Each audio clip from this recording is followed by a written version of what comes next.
Battersea Park is a large green space in the middle of London, sat on the edge of the south side of the River Thames. It is situated in the London Borough of Wandsworth, shockingly in Battersea, and is Grade 2 listed on the Register of Historic Parks and Gardens. Battersea has everything going on inside it, from nature to sports to live events to cinema. History. Up until the mid-1840s, the area, then known as Battersea Fields, was mainly marshland and was a popular spot for duelling. In 1829, the Duke of Wellington and the Earl of Winchelsea met on Battersea Fields to settle a dispute in honour by duelling. Both of them drew their pistols and purposefully shot to miss. Later, the Earl of Winchelsea would write a letter of apology to the Duke. As well as a duelling spot, the fertile land was also used for growing carrots, melons, asparagus and lavender. It used to reach right up to today's Lavender Hill in Clapham, hence where the name comes from. Along the riverside used to sit a series of industrial wharves, and was the spot for pottery, copper, lime, chemicals and the railways. Back in the day, access to the area was via a not very stable wooden bridge.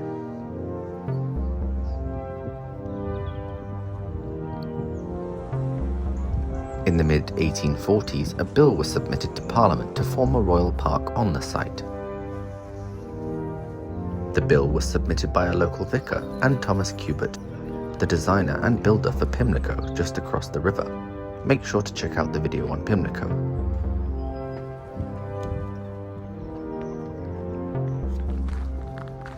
The bill passed the next year and was granted £200,000 for the purchase of the land.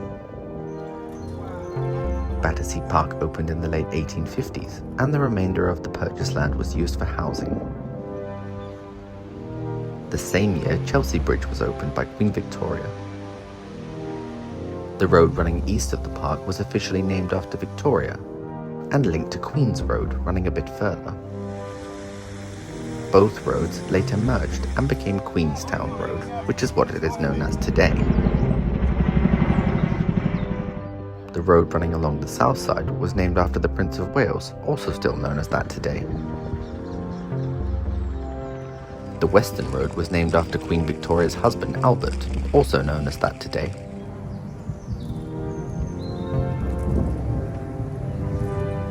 In the late 1890s, the park came under council control under the London County Council. In the 1860s, the park hosted its first exhibition football game and was home to a leading football team. It even hosted the historic match between London and Sheffield. In the 1920s, a war memorial was unveiled in the park to commemorate the 10,000 men killed serving under the East Surrey Division. The memorial is now Grade 2 listed. During both the wars, parts of the park were used for anti-aircraft weapons, as well as shelters to protect Londoners from bombings. Allotments to grow food were also set up, and there was even a pig farm.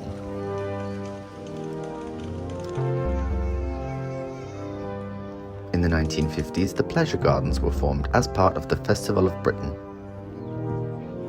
as well as water features and a treetop walk, all of which continue today. A much lesser known fact about the park was its theme park and the controversy tied to it. In the 1970s, the much scarcely mentioned theme park closed after 5 children died on a faulty ride. There is no sign nor commemoration to this day. In the 1980s, the Peace Pagoda was built. A Buddhist monk still lives in the park full-time to look after it.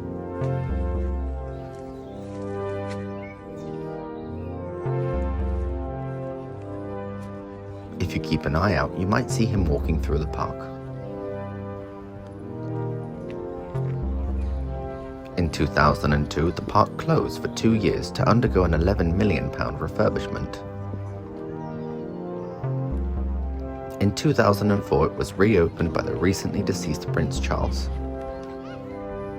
In 2007, the Dog Walk of Fame was inaugurated in the park.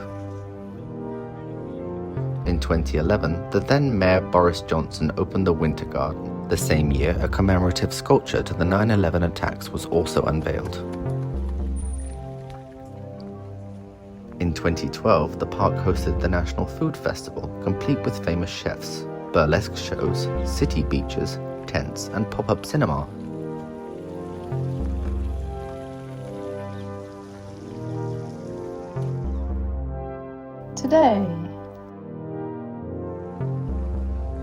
Today, the park constantly has something going on all year round and is catered to all ages and demographics.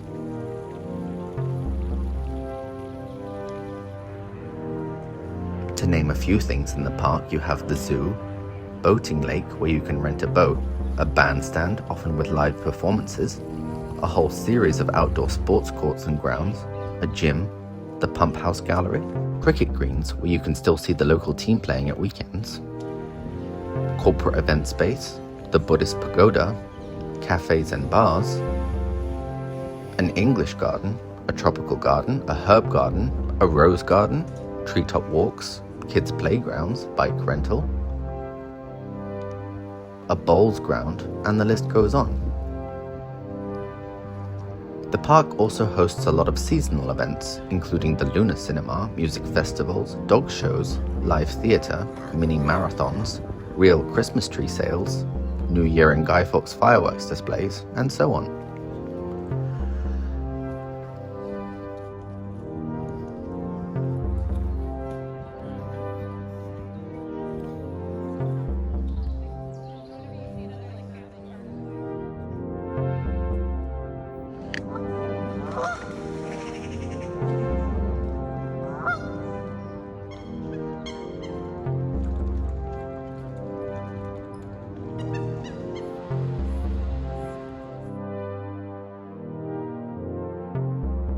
The park is also right next to and is linked up to the ongoing brand new Battersea Power Station quarter, which also has a ton of other things to do.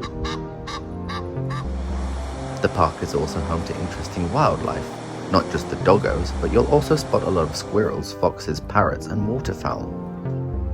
Not to mention all of the other animals you can see in the zoo.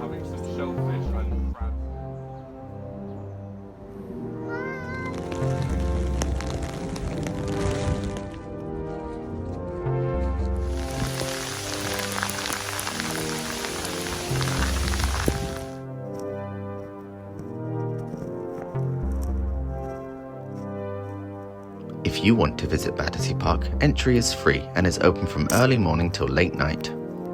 You can get there by walking, as it's very central, bike with several cycle stations around, bus with many routes passing via, train to Battersea Park Station or Queenstown Road Station, the coming soon tube station to Battersea Power Station, car with several paid car parks in the park, boat to Battersea Power Station Pier, or fly in if you're a bird.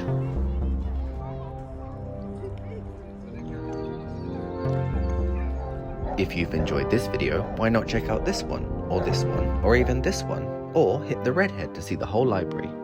Don't forget to like, subscribe, comment, share, and press the notification bell. Or, if you want to show some extra love, why not become a patron? Ciao for now.